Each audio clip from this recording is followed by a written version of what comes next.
जय हिंद दोस्तों। आप सभी का स्वागत है आपके अपने YouTube channel SN Singh school पर। डियर फ्रेंड, आज हम पढ़ेंगे मोदी की मंत्रिमंडल थ्री में 3 में नया जो बजट हमारा पेश हुआ है उसके बारे में।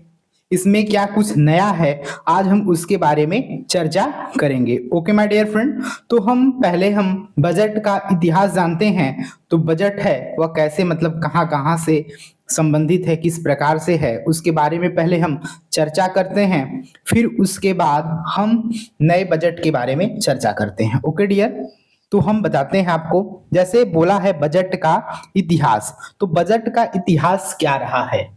तो बजट जो शब्द है, जो बजट शब्द है वो फ्रेंच भाषा का क्या एक शब्द बुजेट से लिया गया है। कहाँ से? बुजेट से लिया गया है, जिसका अर्थ होता है चमड़े का थैला। जिसका अर्थ क्या होता है? तो चमड़े का थैला होता है। ओके डियर, सर्वप्रथम बजट जो है 1803 में शब्द प्रयोग किया गया। तो बजट शब्द का प्रयोग कब किया गया? तो 1803 में किया गया सर्वप्रथम। अब हम बात करते हैं भारत में बजट के बारे में। जो भारत में प्रथम बजट 18 फरवरी 1860 को, उस समय कौन वायसराय कौन था? लॉर्ड कैनिंग था। और उस समय उसकी परिषद में वित्तीय सदस्य कौन था? जेम्स विल्सन था। उसने प्रस्तुत किया। किसने किया? तो पहली बार जेम्स विल्सन ने प्रस्तुत किया। उस समय वायसराय कौन था? तो लॉर्ड कैनिंग हुआ करता था। ओके, पहली बार कब? 1860, 18 फरवरी 1860। आप लोग याद रखेंगे। ओके डियर, बात करते हैं जेम्स विल्सन को भारतीय बजट का प्रणेता या फादर ऑफ फाइनेंस मिनिस्टर भी बोल सकते हैं। ठीक है, पहली बार उसने ही किया था। स्वतंत्र भारत में जो बजट पेश हुआ 26 नवंबर 1949 को, पहले वित्त मंत्री कौन थे? आर के षणमुखम शेट्टी द्वारा पेश किया गया। ओके डियर, अब बात करते हैं गणतंत्र भारत में केंद्रीय बजट जॉन मथाई के द्वारा पेश किया गया। बजट से संबंधित महत्वपूर्ण तथ्य। बजट का मतलब क्या होता है? अनुमानित आय और व्यय का विवरण। मतलब अगले वर्ष, जैसे 24-25 बोला गया है इस बार बजट में, तो 24-25 का मतलब है तो 2025 तक कितने पैसे का आय होगा, कितना खरीदारी किया जाएगा, कितने प्रतिशत का निवेश होगा, क्या होगा, कौन सा पैसा पैसा का कहाँ खर्च किया जाएगा, इसी के बारे में जो है विवरण, वही क्या बजट कहलाता है। ओके, मतलब बजट का मतलब होता है अनुमानित आय और व्यय का एक विवरण।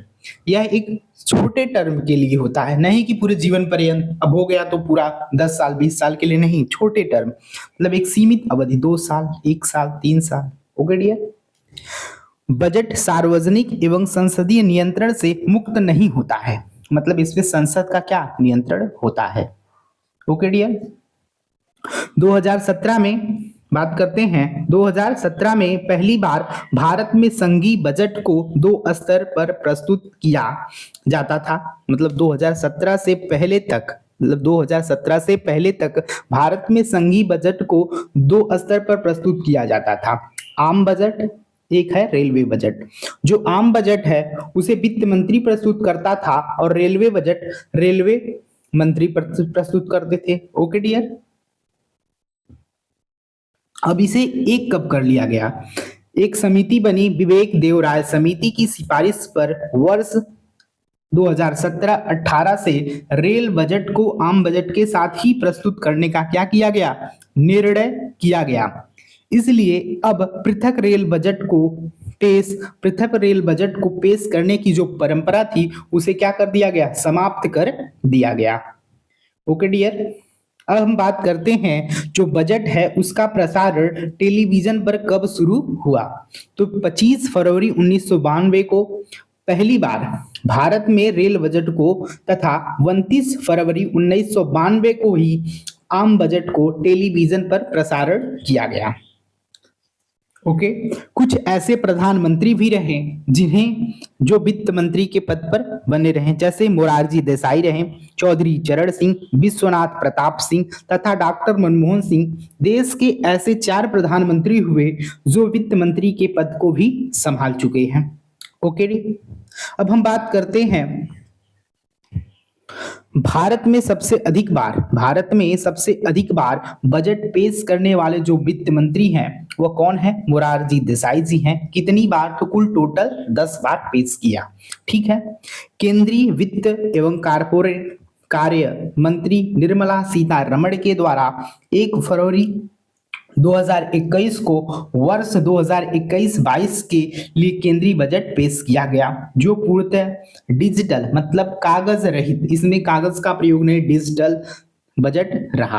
अगर हमसे यह भी क्वेश्चन पूछ सकता है जो डिजिटल बजट किसने पेश किया था, तो कौन पेश किया था? तो निर्मला सीतारमण के द्वारा पेश किया गया। कौन सा उस समय कौन सा सेशन चल रहा था? तो 21-22 वाला सेशन चल रहा था। भारत की प्रथम महिला वित्त मंत्री कौन है? तो इंदिरा गांधी हैं। तथा पूर्णकालिक महिला वित्त मंत्री कौन है? तो निर्मला सीतारमण जी हैं। अगर हम बात करते हैं सबसे लंबी अवधि का भाषण किसका है, तो निर्मला सीतारमण जी ने पेश किया। जो बजट है 2020 वाला बजट कितने घंटे का था? 2 घंटे 40 मिनट का इनका रहा भाषण। अब डियर हम पढ़ते हैं 2024 के बजट क्या सस्ते हुए और क्या महंगे हुए और किस पर काम किए गए। देखिए हमारे 2024-25 के बजट का मुख्य विषय जो है वह 4 विषय है। क्या है? 4 विषय पे जोर दिया जाएगा। पहला रोजगार, दूसरा कौशल प्रशिक्षण और तीसरा है एमएसएमई तथा हमारा चौथा है मध्यम वर्ग। क्या है चौथा? तो मध्यम वर्ग है। स्लाइड को थोड़ा बड़ा कर लेते हैं। चौथा हमारा क्या हो जाएगा? मध्यम वर्ग। अब हम पढ़ते हैं 2024-25 का बजट 24 पॉइंट में, मतलब 24 पॉइंट में हम इसे खत्म कर देंगे। कम समय में ज्यादा चीज पढ़ेंगे और एग्जाम में जरूर फंसेगा। डियर फ्रेंड, पहला पॉइंट है हमारा नई टैक्स रेजीम में बदलाव हुआ। 7.5 लाख रुपए तक की income free tax new slab कितना फ्री हो गया। इसके लिए 6 स्लैब, पहले 4 स्लैब हुआ करते थे, 0%, 5%, 10% तथा 20%। लेकिन इस बार न्यू टैक्स रेजिम में 6 स्लैब हैं। कितने स्लैब हैं? 6 स्लैब हैं। उसके बारे में देखते हैं। 6 स्लैब छोटा करके देख लीजिए थोड़ा सा। देखिए न्यू स्लैब है। उसके बाद टैक्स, अगर 3 लाख तक आपके पास इनकम है सालाना तो 0% टैक्स, 3 से 7 लाख 5%, 7 से 10 लाख 10%, 10 से 12 लाख 15%। अगर आपका इनकम 12 से 15 लाख है तो 20% टैक्स। अगर 15 लाख से ज्यादा आपका इनकम है तो पूरा टोटल 30% टैक्स लगेगा। इससे कितना भी ज्यादा हो तो आपके इनकम पर 30% ही टैक्स लगेगा। ओके डियर, बात करते हैं पॉइंट नंबर 2। मोबाइल फोन और सोना चांदी सस्ते होंगे। सरकार ने कस्टम ड्यूटी घटाई। सरकार ने क्या की? कस्टम ड्यूटी को क्या कर दी? घटा दी। कस्टम ड्यूटी घटाई। बजट में इस बार सरकार ने मोटे तौर पर 7 चीजों पर कस्टम ड्यूटी घटाई और 2 चीजों पर क्या की? बढ़ाई। तो 7 प्रोडक्ट सस्ते हो गए और 2 प्रोडक्ट महंगे हो गए। सस्ते होने वाले प्रोडक्ट में मोबाइल फोन, कैंसर की दवा, सोना चांदी शामिल है। वहीं प्लास्टिक से जुड़े प्रोडक्ट क्या हुए? महंगे हुए हैं। ओके डियर, बात करते हैं पॉइंट नंबर 3। एम्प्लॉयर और एम्प्लॉयर्स के लिए रोजगार से जुड़ी 3 स्कीमें हुई। कितनी स्कीमें? 3 स्कीमें, बस यही याद रखिए।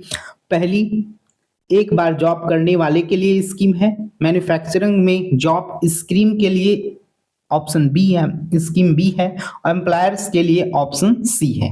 तो आपसे बस ये पूछ सकता है कितने स्कीम है, तो 3 स्कीम शुरू किए गए हैं।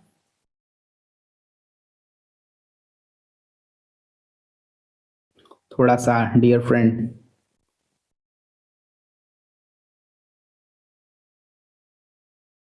चौथी बात करते हैं, एग्रीकल्चर के लिए क्या किया गया। एग्रीकल्चर के लिए जो सरकार है 1.52 लाख करोड़, क्या लाख करोड़ रुपए क्या की इन्वेस्ट करेगी 2 सालों में। किसान सम्मान निधि में कोई बदलाव नहीं हुआ। सरकार ने एग्रीकल्चर, इसके लिए पॉइंट, सरकार ने एग्रीकल्चर और उससे जुड़े सेक्टरों के लिए 1.52 लाख करोड़ रुपए दिए, मतलब खर्च करेगी। किसान सम्मान निधि में भी नहीं बढ़ाई गई। किसान के लिए पहले एक साल में 6,000 रुपए आते थे, पर सोचा गया कि इस बार 8,000 रुपए हो जाएगा, लेकिन 8,000 नहीं हुए, उतना ही रहा, 6,000 ही रहा। नंबर 5 है, 1 करोड़ युवाओं के लिए इंटर्नशिप प्रोग्राम का ऐलान। टॉप 500 कंपनियों में इंटर्नशिप। अब भारत में जो टॉप 500 कंपनियां होंगी उसमें 1 करोड़ युवाओं को क्या किया जाएगा, उन्हें स्किल सिखाई जाएगी। Okay dear. नंबर 6 हमारा है, पीएम मुद्रा लोन लिमिट दोगुनी हुई। एमएसएमई को अभी 10 लाख की जगह 20 लाख, यहाँ पे लाख हो जाएगा, लाख तक का लोन। जो पीएम मुद्रा योजना में 3 कैटेगरी आती है, शिशु लोन, किशोर लोन व तरुण लोन। शिशु लोन के तहत 5,000 पहले 50,000 मिलने लोन ले सकते थे, किशोर लोन 5 लाख तथा तरुण लोन जो है वह 10 लाख ले सकते थे। लेकिन अब इस बार इसे दोगुना कर दिया गया। क्या कर दिया गया, दोगुना कर दिया। मतलब अब शिशु जो है वह 1 लाख तथा तरुण किशोर जो है 5 के बजाय 10 लाख तथा हो जाएगा हमारा तरुण 10 लाख की जगह 20 लाख हो जाएगा। Okay dear. अब क्या किया गया, महिलाओं के लिए 3 लाख करोड़ दिए गए तथा हॉस्टल भी बनाए जाएंगे उनकी सुरक्षा के लिए।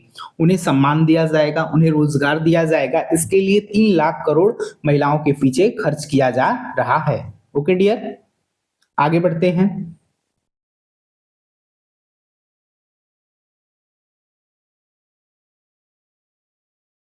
जैसे हमारा 8 नंबर पॉइंट है, नालंदा को पर्यटन स्थल के रूप में बढ़ावा देगी सरकार। ठीक, जैसे काशी विश्वनाथ मंदिर की तरह ही विष्णुपद मंदिर तथा महाबोधि मंदिर में कॉरिडोर को डेवलप करेगी सरकार।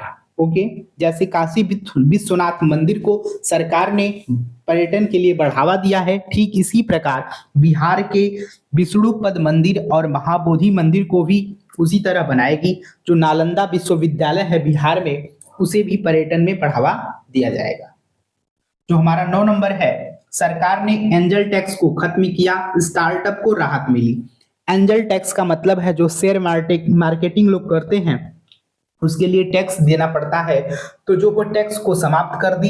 जो हमारे नवयुवक भाई हैं जो शुरू में स्टार्टअप है, उसे क्या मिल जाएगी, टैक्स से राहत मिल जाएगी। फ्यूचर एंड ऑप्शन पर एसटीटी टैक्स बढ़ाया। ओके डियर, ये शेयर मार्केटिंग से ही संभव है। बात करते हैं 11 number, Bihar airport, medical college और स्पोर्ट इंफ्रास्ट्रक्चर का प्रस्ताव। बिहार में इन सब का प्रस्ताव रखा गया। बिहार राज्य में आंध्र प्रदेश के लिए 15,000 crore special package industrial corridor भी बनाएगी सरकार आंध्र प्रदेश के लिए, राज्य के लिए। बात करते हैं 13 नंबर, डिफेंस के लिए 4.54 लाख करोड़ रुपए का बजट पास की। 1 करोड़ लोगों को हर महीने 300 यूनिट तक की फ्री बिजली का फार्मूला भी सरकार रखी है। 1 करोड़ गरीबों और मध्यम वर्ग परिवार के लिए सरकार घर भी बनाएगी। लॉन्ग टर्म कैपिटल लोन में छूट 1 लाख से बढ़कर 1.25 लाख की। टैक्स दर 10% से बढ़ाकर 12.5% कर दी। जैसे हम शेयर मार्केटिंग के लिए 2 साल 3 साल में जो हमारा पैसा 45% 21% जो टैक्स मिलता था, उसके लिए मिलता है ब्याज, हमें टैक्स पे करते थे पहले 10%, अब उसे सरकार ने क्या करती, बढ़ा दी, अब उसे क्या 12.5% कर दी है। बात करते हैं हायर एजुकेशन के लिए स्टूडेंट को मदद किया जाएगा। अगर स्टूडेंट पढ़ना चाहता है तो उसे लोन दिया जाएगा। अब लोन पे 3% ब्याज ही लगेगा, पहले ज्यादा लगता था, अब 3% उससे ही ब्याज लिया जाएगा। ठीक है डियर। पीएम जन जन जनजाति उन्नत ग्राम अभियान, 5 करोड़ आदिवासियों को फायदा मिलेगा। प्रधानमंत्री ग्राम सड़क योजना के तहत मौसम अनुकूल सड़क बनाए जाएंगी। पूर्वोत्तर क्षेत्र के डेवलपमेंट के लिए पूर्वोदय योजना का शुभ आरंभ किया गया। पूर्वोत्तर क्षेत्र जैसे हमारे सिक्किम हुआ, पूर्वोत्तर राज्य और सात सात बहनों का और राज्य हुआ जैसे असम, त्रिपुरा, मिजोरम, नागालैंड, मेघालय, अरुणाचल प्रदेश, तो सिक्किम, कुल मिला के 8 राज्य हैं, उनके लिए पूर्वोदय योजना की शुरुआत की जाएगी। जो हमारा मनरेगा है, लोकेशन में कोई बदलाव नहीं किया गया। MSME इंटरनेशनल मार्केटिंग में प्रोडक्ट भेज सकेंगे। क्या हम प्रोडक्ट भेज सकेंगे? ऑनलाइन सामान बेचने वाले ट्रेडर्स पर अब कम टैक्स लगेगा। जो हमारी ई कॉमर्स कंपनियां हैं उन पे, जैसे फ्लिपकार्ट हुआ, अमेजोन हुआ, मित्रा हुआ, क्या मित्रा बोलते हैं, मित्रा हुआ, उसके बाद इन सब पे क्या अब कम टैक्स लगेगा। पहले 1% लग रहा था, उसे घटाकर 0.1% कर दिया गया है। ओके डियर, जो हमारा 24 नंबर है, नाबालिगों के लिए NPS वात्सल्य स्कीम की घोषणा की गई। इसमें क्या होगा, हमारे जो गार्जियंस हैं, हम नाबालिग हैं तो हमारे वैसे स्कीम चलाई जाएगी, उसमें आप पैसा डालिए, जब हम बालिग हो जाएंगे तो उस पैसे को उसमें कन्वर्ट कर दिया जाएगा, उसके बाद हम उस पैसे का यूज कर सकते हैं। अब हम बात करते हैं बजट में कौन सा शब्द कितनी बार प्रयोग हुआ। जो टैक्स शब्द है वह 44 बार, MSME जो है वह 23 बार, वित्त शब्द का प्रयोग 21 बार, उद्योग शब्द का प्रयोग 21 बार, विकास शब्द का प्रयोग 20 बार, देश शब्द का प्रयोग 19 बार, कर्मचारी शब्द का प्रयोग 19 बार, बजट शब्द का प्रयोग 18 बार, शहरी शब्द का प्रयोग 17 बार, कस्टम ड्यूटी का प्रयोग 17 बार, ऊर्जा का प्रयोग 15 बार, विकसित भारत का प्रयोग 14 बार। बजट में इन शब्दों का प्रयोग किया गया। ओके डियर, तो आज के लिए बस इतना ही। Thank you for watching. जय हिंद, जय भारत।